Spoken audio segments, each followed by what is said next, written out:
The same way you find other girls attractive outside is the same way your wife still find other men attractive outside. If you are in a monogamous marriage, why then are you cheating and claiming polygamy?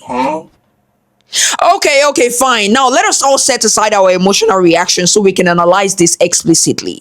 In general, what does the word cheating mean? The word cheating simply means breaking rules. Now, in relationship stroke marital terminology, what are the key differences between cheating and polygamy?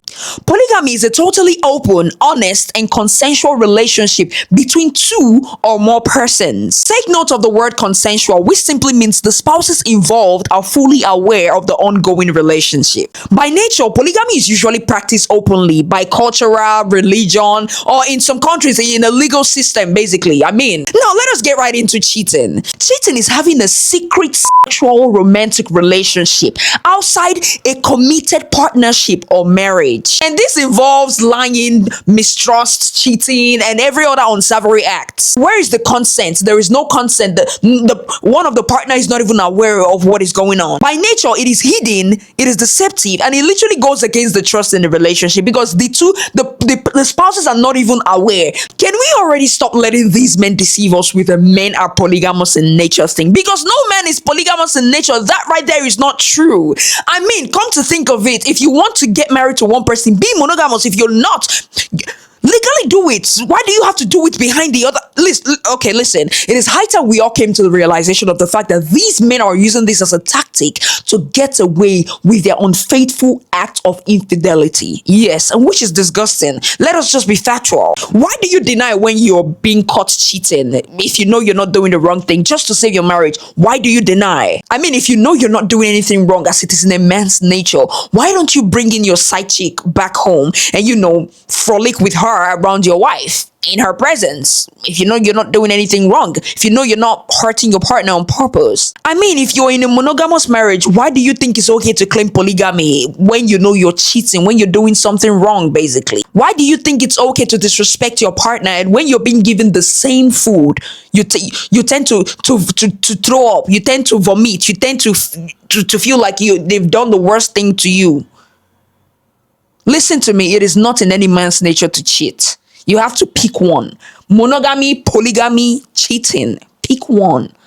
Let's stop changing the names already. Okay, let us exemplify. As a monogamous married man, the same way you find other girls attractive outside is the same way your wife still find other men attractive outside. With the same emotional and sexual feeling attached. Nothing is exempted, basically. Listen, anybody can cheat, both male and female. Cheating is by choice. It is not being tied to any gender. If the society can, excuse men when they cheat, it should be the same view for the women as well. That is in my own opinion. We are all human beings. You don't have a stone in your heart and I have a heart in my heart. No. We operate the same, basically. It takes absolute self-control, empathy, respect, and absolute self-commitment for you not to cheat on your partner. And these are great qualities that needs to be worked hard on to be achieved. Cheating is a deal breaker in so many relationships. So it is best you don't give what you cannot take. So my darlings, if you are currently in a relationship where cheating persists, you need to up your standard from this very juncture. And upping your standard simply means, regaining control and self-respect and literally knowing what you want for yourself and knowing what you deserve, basically. Here are 5 things you can do to up your standards. First of all, prioritize yourself. Focus on your finances, your spirituality, your growth, and yourself in general.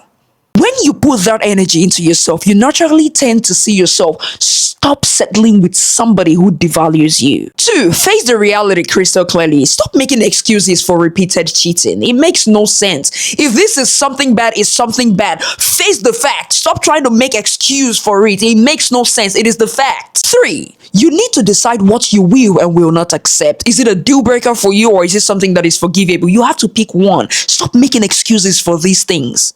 You need to draw a line. Is it something that you can forgive or is something that you just have to walk away from? 4, you need to communicate without fear. You need to have a direct conversation, a calm conversation about how their actions affect you. This is going to be like a heart-to-heart conversation. Number 5, last but not the least, be willing to live. The strongest standard you can set for yourself is showing that you would rather be single than to be in a relationship where you're being disrespected. I mean, if the action persists that you see yourself no longer gaining their trust, walk away. So we have come to the end of this session. Thank you guys for sticking with me to the end. And I hope you have a great day. Stay inspired, stay consistent, and I hope to see you all in the next. Have a great day. Bye.